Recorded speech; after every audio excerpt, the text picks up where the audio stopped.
Hola alumnos de FHI, vamos a seguir ahora con una parte que además se habla mucho y que tiene muy mala fama, la verdad es que la fama es merecida, que es el azúcar. Y vamos a hablar también de los edulcorantes, porque se habla de los edulcorantes siempre generalizando. Hay gente que me dice cosas como los edulcorantes son cancerígenos, o los edulcorantes hacen tal, o son malísimos. Y en realidad no se debe generalizar, porque como todo hay que hablar específicamente de cada cosa. Y el azúcar es un edulcorante también, igual que lo es la miel, igual que lo es el xilitol, o es el maltitol, o el aspartamo, o el sulfame. Entonces vamos a ir viendo los edulcorantes por tipos y específicamente cada uno, a ver qué podemos decir de cada uno. Pero el edulcorante fundamental es lo que llamamos azúcar. En realidad lo que llamamos azúcar es la sacarosa principalmente, es a lo que le llamamos azúcar, que es el azúcar que se conoce como azúcar de mesa, que se obtiene principalmente de la remolacha azucarera, que es de donde suele obtener el azúcar blanco, o de la caña de azúcar, que es donde suele obtener el azúcar moreno. Hay veces que he visto cosas tan absurdas como que se habla de azúcar integral. Bien, un pan integral es un pan que se ha hecho con el grano entero, o sea, que es íntegro. Eso es lo que quiere decir la palabra integral. Por lo tanto, nosotros, si comemos un pan que está hecho con los granos enteros, ese pan es integral.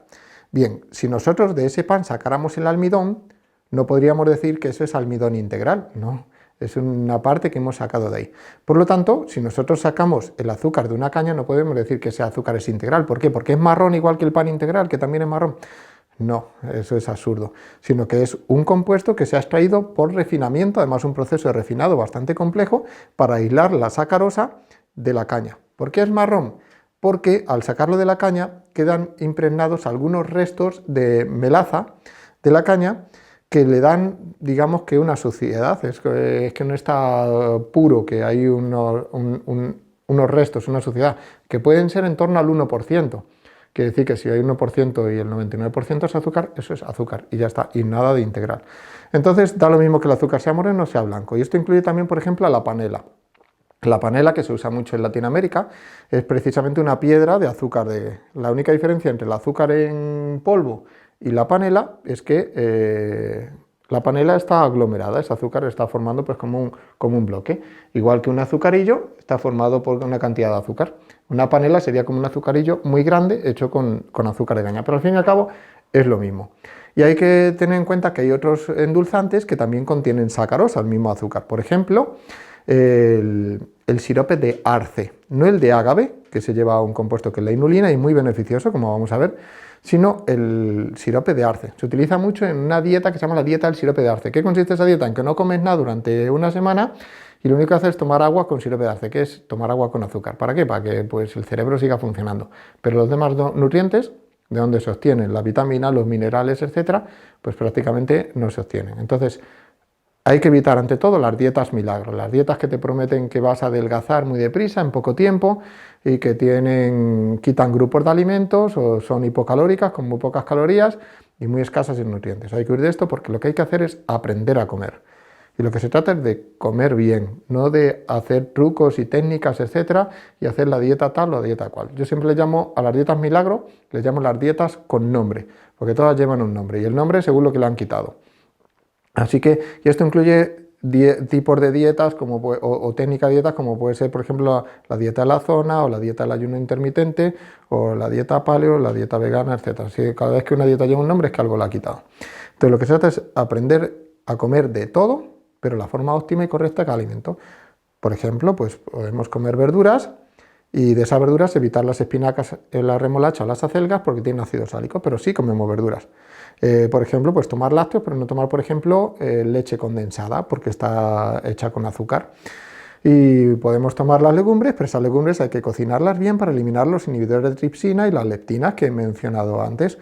Y así, pues podemos comer de todo, pero de una forma óptima.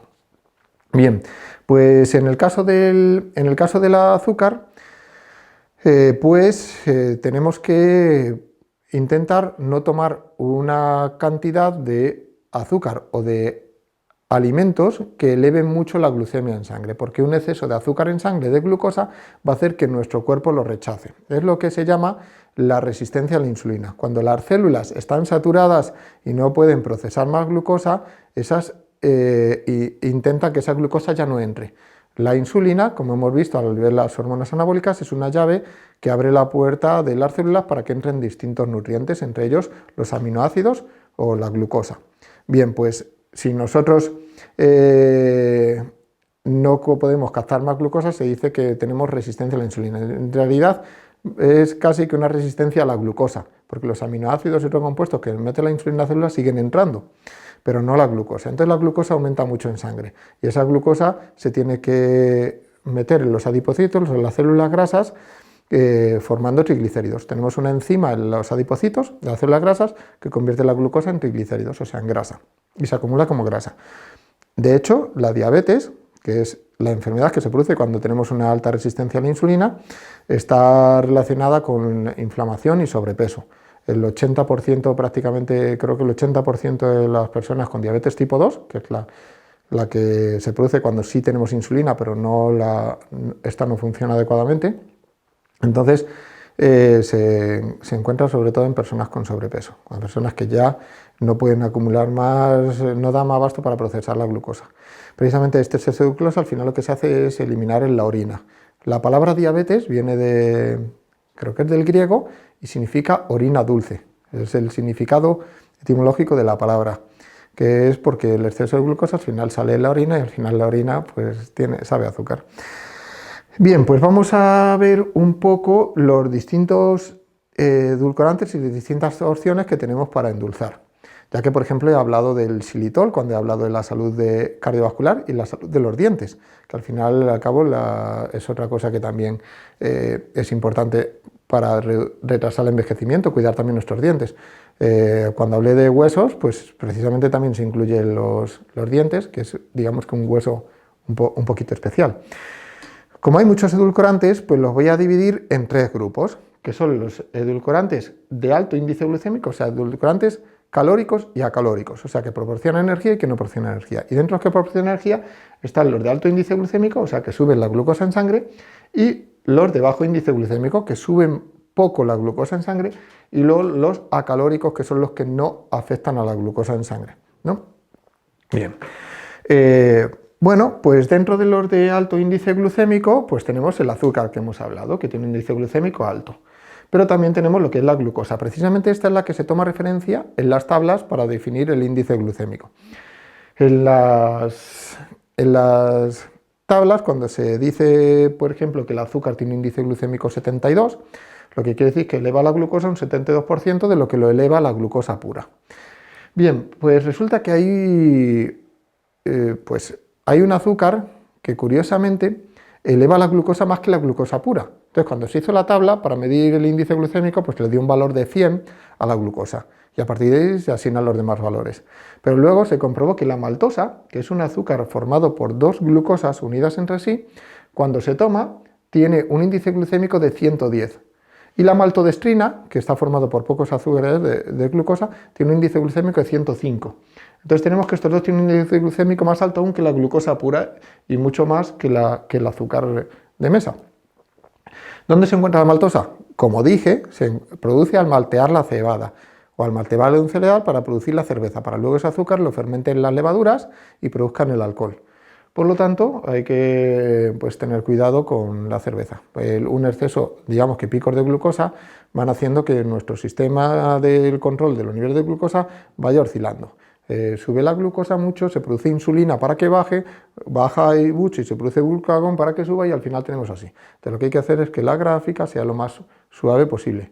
Un pico de subida va a seguir de un pico de bajada. Esto va a hacer que además tengamos problemas para controlar nuestro apetito y saciedad, que pronto tengamos más hambre y queramos más azúcar y al final hace que comer más azúcar haga que necesitemos más azúcar aún, ¿no? O queramos comer más azúcar.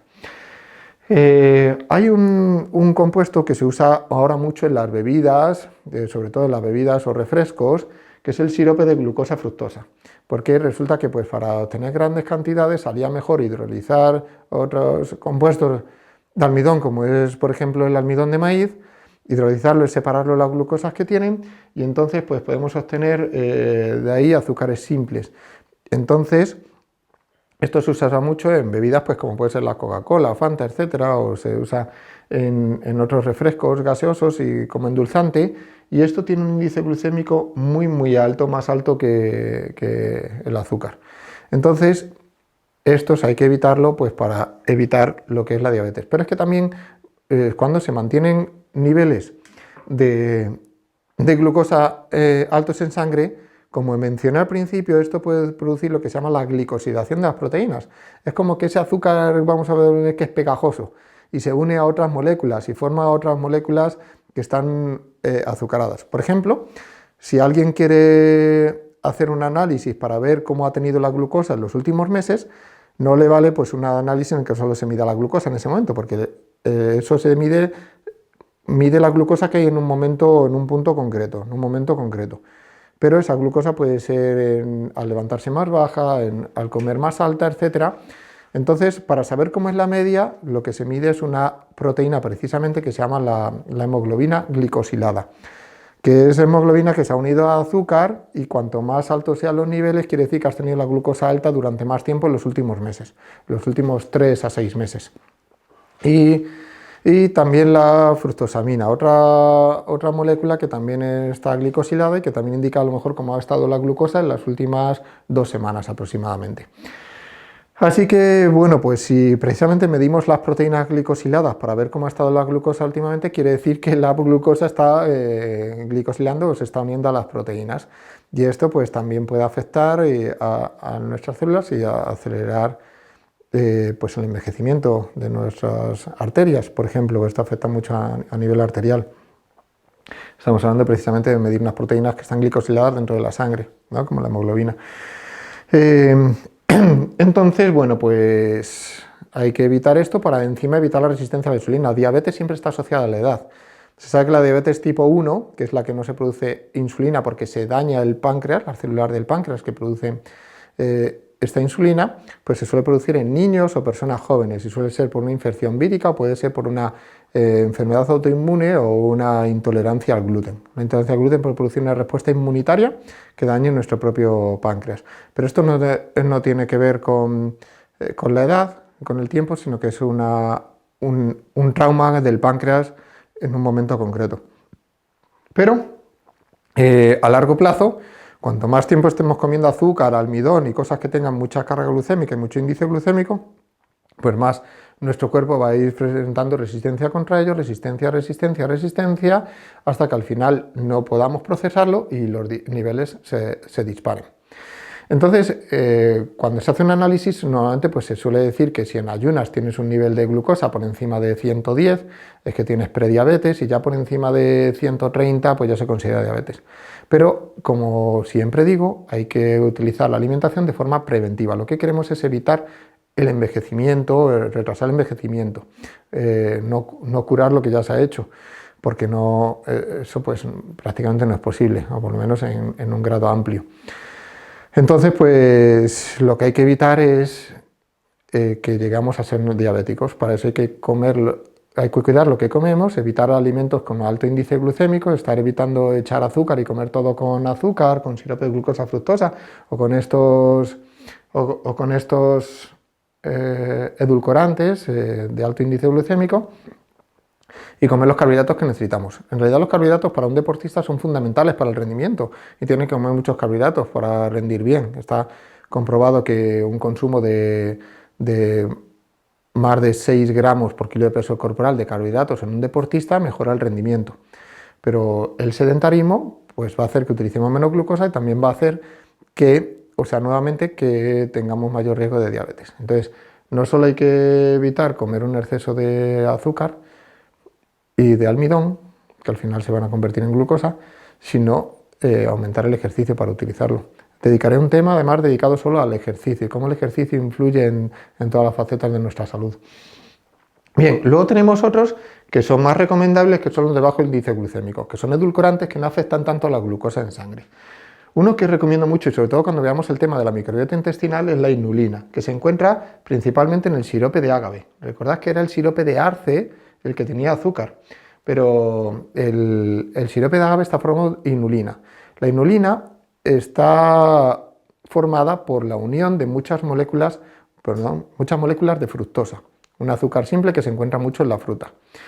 Entonces, la inulina, al estar formado por esas moléculas, nosotros tendríamos que digerirlas reduciendo o separando esas fructosas que nosotros podemos metabolizar. Pero no tenemos enzimas los humanos para separar esa fructosa, por lo tanto, para nosotros la inulina es una fibra. Una fibra es un carbohidrato o una sustancia que nosotros no podemos digerir, entonces pasa por el tracto digestivo hasta que se eliminan las heces, aumentando el volumen del tracto digestivo y facilitando los movimientos peristálticos que hacen que circule este tracto digestivo por nuestro intestino. Bien, pues la inulina, como es una fibra, pues pasa por el intestino y tiene la facultad de que alimenta microbiota dentro del intestino. Lo vamos a ver cuando especifica la microbiota.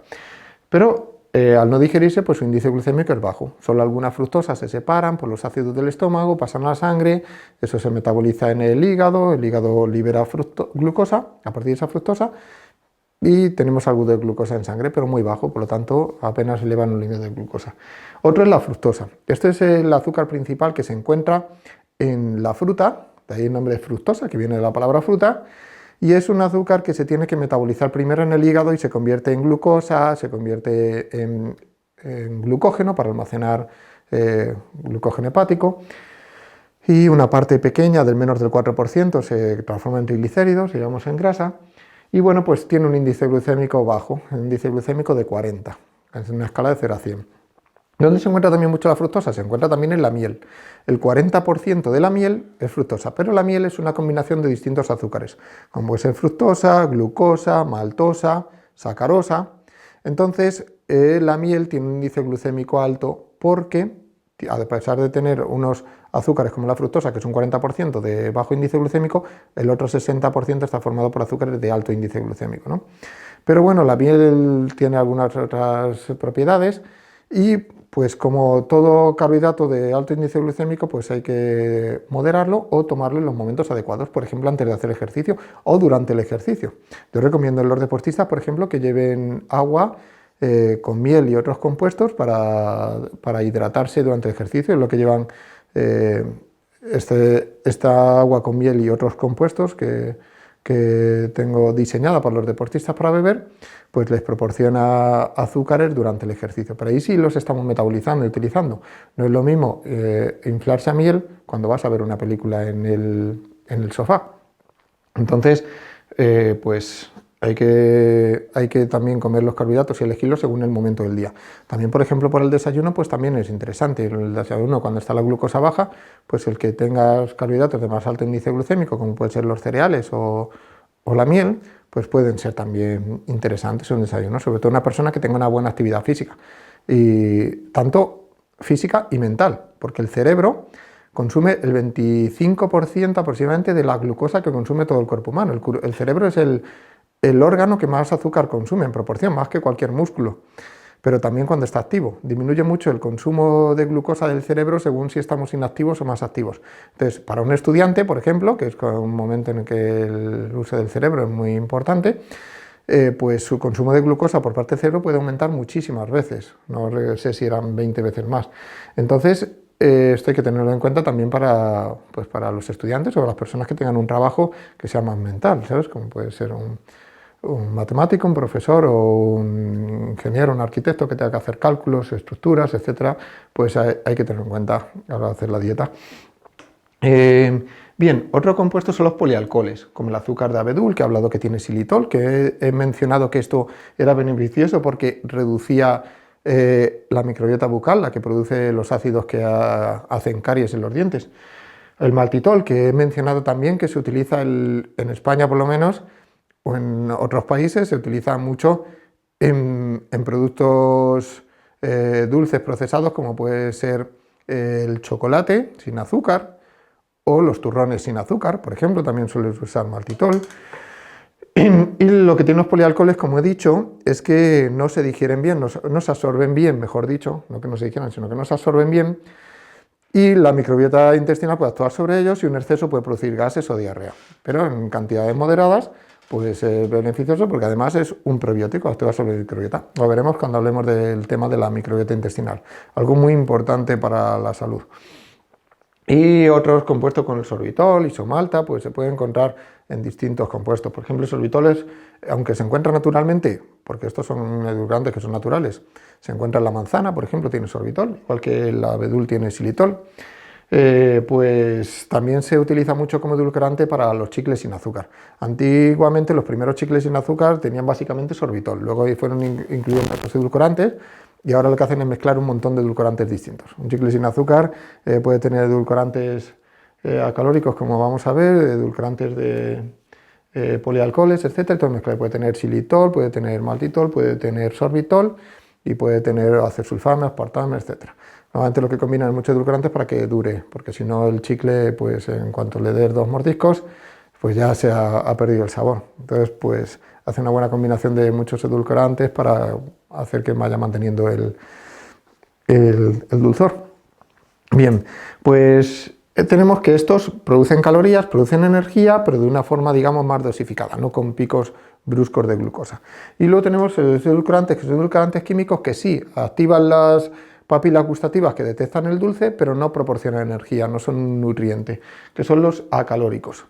Dentro de estos acalóricos hay uno que ya he mencionado, que es la stevia, que he dicho que puede tener glicirricina, un compuesto que inhibe la aldosterona, la hormona que se encarga de eliminar el sodio, con lo cual podemos tener una retención de líquidos o incluso un edema si usamos stevia como edulcorante diario. No pasa nada si se usa alguna vez, pero sí si se usa de forma constante.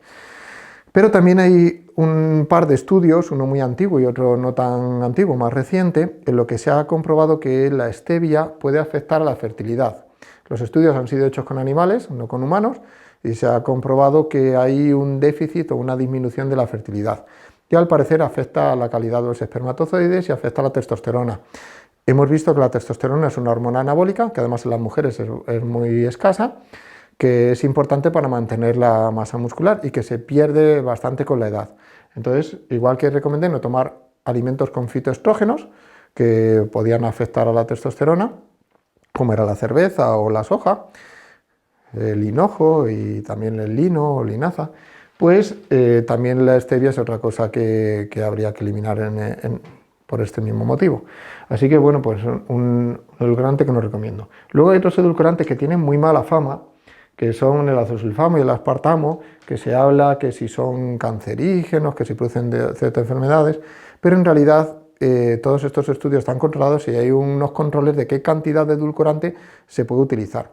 Entonces, como estos edulcorantes son edulcorantes que tienen un gran poder edulcorante, hay algunos, como vamos a ver, que pueden tener, pues pueden ser 10, 20, 30, 50 veces más dulce que el azúcar, y algunos que pueden ser incluso 800 veces a lo mejor más dulce que el azúcar. Bueno, pues estos son edulcorantes que son más dulces que el azúcar, por lo tanto se utilizan cantidades menores.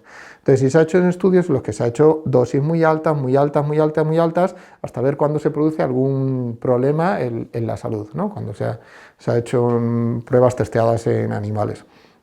Entonces, las dosis que se utilizan de acesulfamo y aspartamo pues están dentro de las dosis que son saludables. Además, se deja un margen muy grande. Quiere decir que si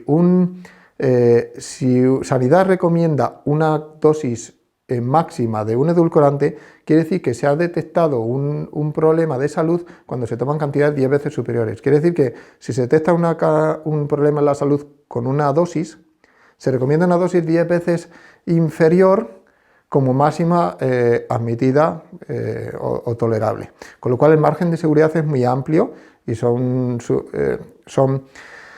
edulcorantes que son seguros. En el caso del acesulfamo y el aspartamo, la dosis que se recomienda son de 40 o 50 miligramos por kilo de peso corporal. Fijaos que estos tienen muy mala fama y la stevia en realidad tiene muy buena fama. ¿Cuál es la cantidad de stevia recomendada? Resulta que solo son 8 miligramos por kilo de peso corporal. O sea que la cantidad de stevia que se recomienda máxima por sanidad es 5 veces inferior a la cantidad de acesulfamo y aspartame, que son los que tienen mala fama y supuestamente este es el bueno, ¿no?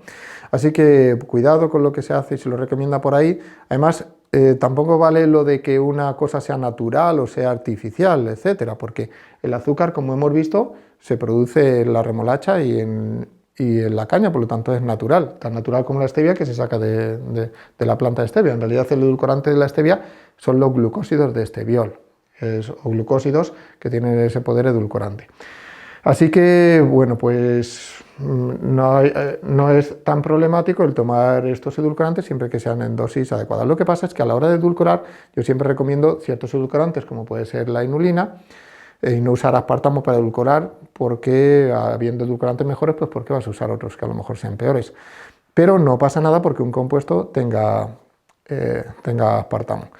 ¿De dónde viene pues el dicho de que el aspartamo es dañino? Es curioso porque resulta que, por ejemplo, pues igual que el alcohol es muy dañino, como hemos visto, y es algo que es fatal para la salud de nuestros órganos y que precisamente acelera el daño o el envejecimiento celular y de distintos órganos, como sobre todo el hígado, resulta que el aspartamo lo que pasa es que puede liberar en su metabolismo moléculas de metanol, un alcohol. El etanol es el alcohol que suelen llevar las bebidas alcohólicas. El metanol es un alcohol con una molécula más pequeña, que es más tóxico aún que el etanol. Entonces resulta que el aspartamo puede liberar ciertas moléculas de metanol, que ese metanol se tiene que eliminar en el hígado con las mismas enzimas que metabolizan el alcohol de las bebidas. Resulta que se habla, por ejemplo, de que bebidas como el vino pueden retrasar el envejecimiento celular, y que es bueno tomar una copa de vino al día, y en cambio luego el aspartamo, que libera una cantidad pequeñísima de alcohol, es fatal y es cancerígeno y es lo peor del mundo, ¿no? Entonces son contrasentidos, es que cada uno pues, quiere hablar de lo que le gusta, y si alguien bebe alcohol pues lo quiere justificar.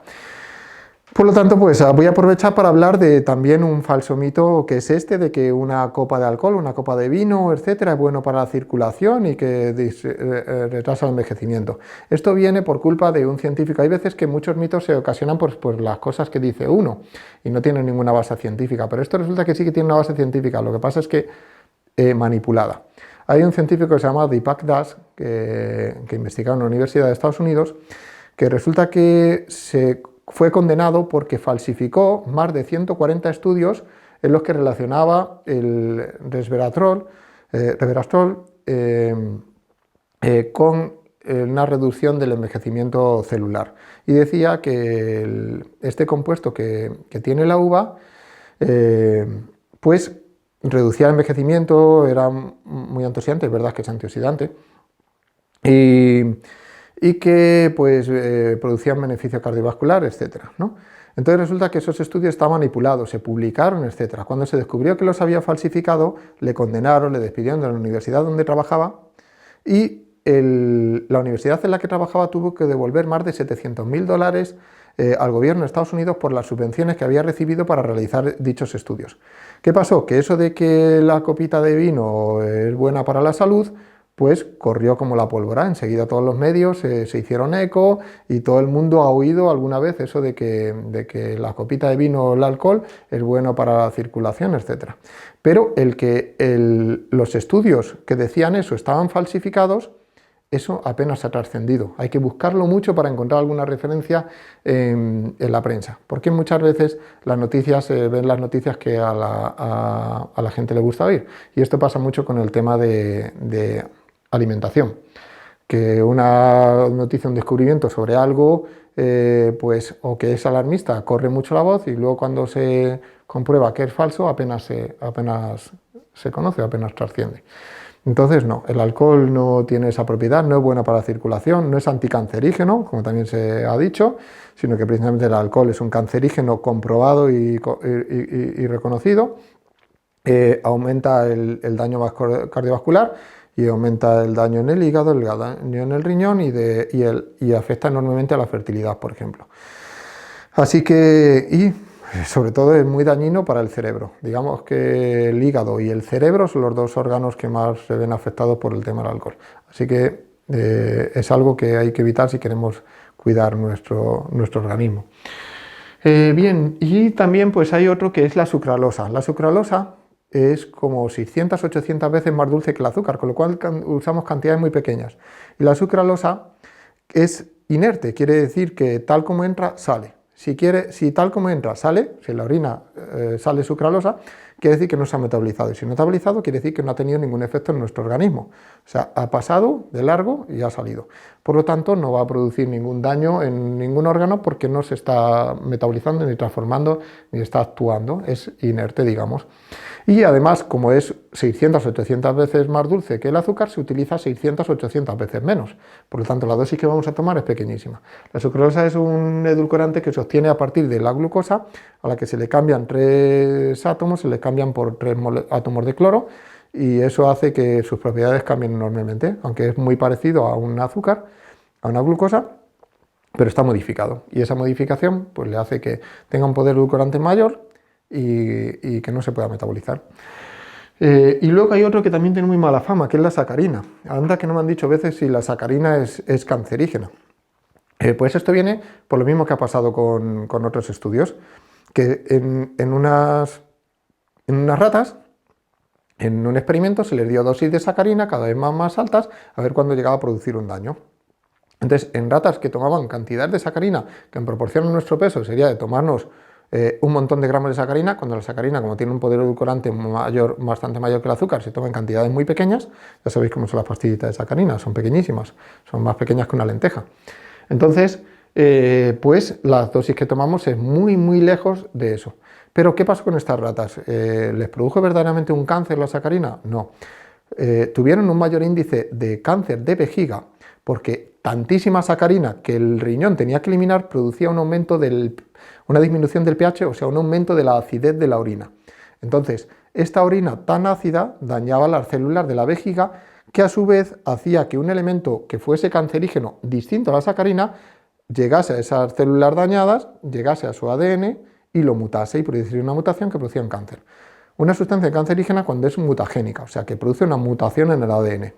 Pero en este caso la sacarina en mucha cantidad, en cantidad que no vamos a tomar nunca porque no podríamos aguantar tanto sabor de sacarina, tanto dulzor, pues lo que hace es que acidifica la orina y puede hacer que otra sustancia pueda producir un cáncer, y eso hace que aumente el riesgo de cáncer. No porque sea cancerígena. Por lo tanto, la sacarina no es cancerígena y eso está demostradísimo. Así que, bueno, pues con esto tenemos ya una buena lección de qué edulcorantes, las propiedades de los edulcorantes, qué edulcorantes podemos usar o son más recomendables y cuáles menos. Muchas gracias y pasamos a otro tema.